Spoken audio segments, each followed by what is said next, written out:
What's up, my podcast listeners? It's your host, Rafal Matuszewski, and this is another edition of the car vlog podcast thing that I do. And we're going to start off the show with some shout outs. My new number one city. We got, oh damn, I think my laptop fell. Anyway, shout outs. Columbus, Ohio. Shout out to everyone in Columbus listening to my show. Number two, we've got the city of New Orleans all the way in Louisiana. Shout out to everyone in New Orleans listening to my show. And number three, Denver, Colorado. Shout out to everyone in Denver listening to my show. That is awesome. I went to Denver 3 years ago now. Yeah, I think it was 3 years ago, and thoroughly enjoyed it. So shout out to everyone living out that way. Today, what we're going to talk about is grip strength, because I feel like it's one of those things that pops up in people's kind of lifting careers within that first year. And I think it usually stems down to two things. Number one, it's bad habits. And number two, people don't train their grip strength at all in their programming. Sorry, I'm like distracted because there is a person learning how to drive, and the person behind him is like honking at them for not going. Like, chill the fuck out, okay? This person is driving for the first time. People are just so insensitive. I just fucking hate that shit. Like, chill. It's like, no, I'm not gonna get into it. I'm gonna go on a fucking huge tangent about it. Anyway, so typical scenario is I'll get a patient or a client, actually never a client because I fucking train people really well, just people who lift, and they'll complain that, you know, after a couple reps into their exercise of lunges, squats, whatever it is, anytime they have to grip their dumbbells or kettlebells, you know, their forearms start to fatigue really, really quickly, and they can't actually perform the exercise. And what I tell them is usually what happens is that when people start training, they tend to have this kind of like loose grip on their dumbbells. It almost is like they'll hold it tight with, you know, their thumb, their pointer finger, middle finger, but then when it comes to their ring finger and pinky finger, they kind of have this kind of loose grip. And then when people start fatiguing while they're exercising, they kind of do this like weird hook grip thing, and it just becomes a habit. And then what happens is as they get stronger, and usually it's like, say you're doing reverse lunges and you're using usually 20-pound dumbbells on both sides. As you start doing like the 25s, 30s, 35s, that's where people will start complaining, fuck, like my grip strength, my forearms are burning. Or at the same time, people will complain about that same thing as they start trying to do chin-ups for the first time. They'll start complaining that their forearms fatigue faster than what they can actually perform on the chin-up bar. And the simple fix is like, one, you need to fucking death grip everything you grab in the gym when you start training. You know, it's just a bad habit, and without you gripping the crap out of that barbell, dumbbell, kettlebell when you're exercising, your forearms don't get the same training effect like the rest of your body, and then they have to play catch up, right? So I always coach when people grab dumbbells, kettlebells, barbells. I teach them, like, I want you to death grip it, because again, it also comes down to joint centration, which I brought up in our last or a couple episodes ago, and that places the shoulder in a better position, because the moment you squeeze something tight, you have this like neurological response of your body going, oh fuck, we have something heavy, let's get into a better optimal position to lift. right? And it translates to so many exercises, especially the barbell deadlift, that so many people kind of collapse in their upper body because they don't know how to create tension. They don't know how to crush the bar.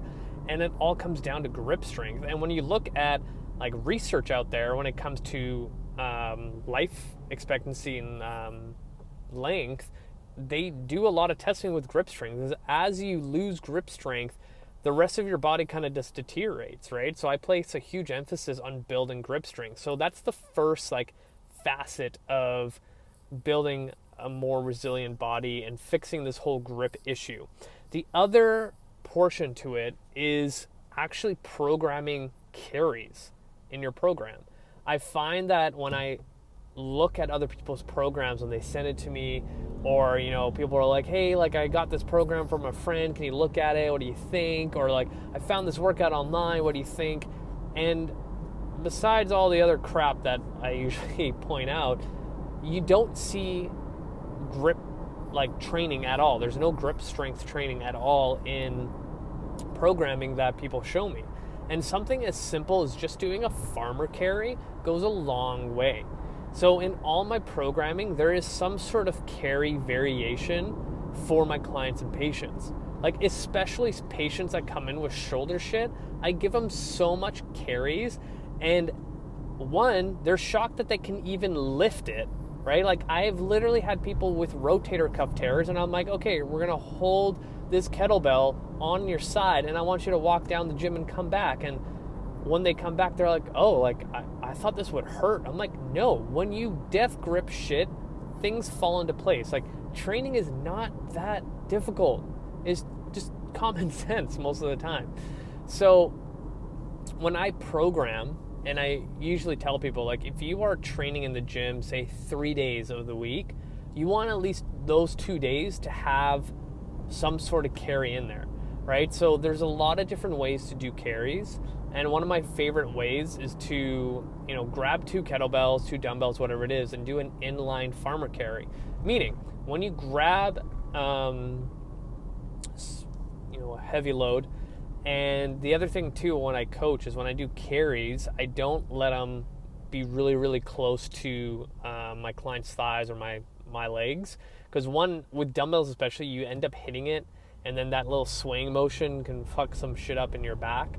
So I always coach and cue like at least 10 degrees of shoulder abduction, because now your shoulder, especially deltoid and rotator cuff, have to work a lot harder to keep you in that position. And again, you get a little bit more time under tension, more muscle fibers being fired, and all that good shit. So now not only are you working on your grip strength, your rotator cuff health, shoulder health, you're also burning more calories and all that other fun shit that just makes sense in this kind of setting. And then I like to walk in line, meaning think about if you had a tight rope in front of you and you take one step and then you take your other leg to do the next step, but you place that heel in front of your toe. So you're kind of like walking on a tightrope. And the reason why I do this, because a lot of times people just rush their farmer carries. And like usually, traditionally farmer carries will be like, oh, you got 100 yards there and back, or the gym length and back. And a lot of times people just rush. And like one, there's a chance of you tripping, falling, rolling, or breaking an ankle. But especially now with COVID, and if your gym has reopened, most of the time you're going to be limited to how much space you can do. So by doing an inline carry where you have to go slowly, because if you go too fast, you end up falling over and losing balance, you now have the time under tension, and most likely this time it would take you to like almost jog one length of the gym and back would take you as much as, taking 10 steps forward and back 2 times. Right? So there's that benefit. The second benefit is now I'm also working foot stability, ankle stability, knee stability, hip stability, and core stability all in one exercise, along with grip strength, shoulder health, and all that fun stuff, right? So I love figuring out ways to, kill 2 birds with 1 stone when it comes to exercises. So I've been doing this with carries at least the last 4 years, and I've seen a huge improvement in my clients' strength and grip strength particularly, obviously. And that would be like one variation, just 2 kettlebells, 2 dumbbells by your side. The second one is a single arm carry, and I particularly like a single arm because it basically simulates a side plank.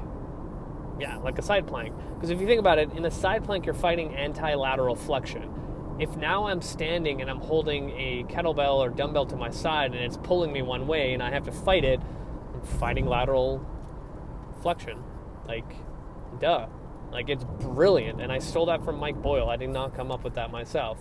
And I get that a lot for people, especially with shoulder stuff. Because a lot of times, like, you've probably had it yourself or a client's where you put them in a side plank and they're like, oh, this doesn't feel good on my shoulder.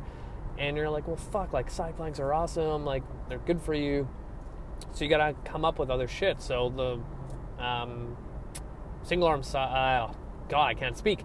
The single arm farmer carry works amazing. Now, this is why I love kettlebells, is now you can play with all these other variations. So now think of a single arm racked carry, same idea.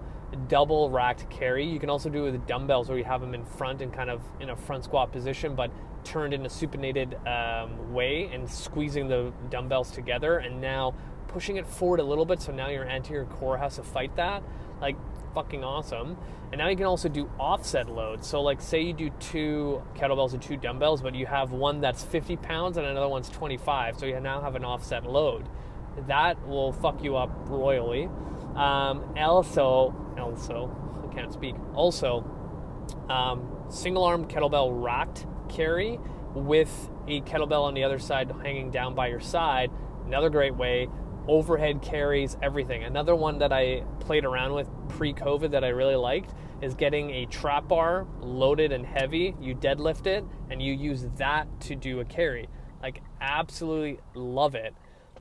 There's so many variations. Like, if you just Google farmer carry variations, it's going to give you an endless list of stuff to try. So 100% give those a try, put those in your program, do that for the next 3 months, and you 100% will improve your grip. You won't be complaining anymore that your forearms are fatiguing too quick. So I'm going to leave it at that. Hit me up on Facebook and Instagram. Click the show notes to get that link. You guys are amazing. Thank you.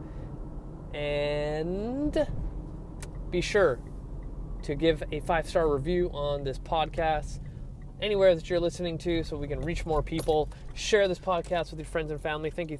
You guys are amazing.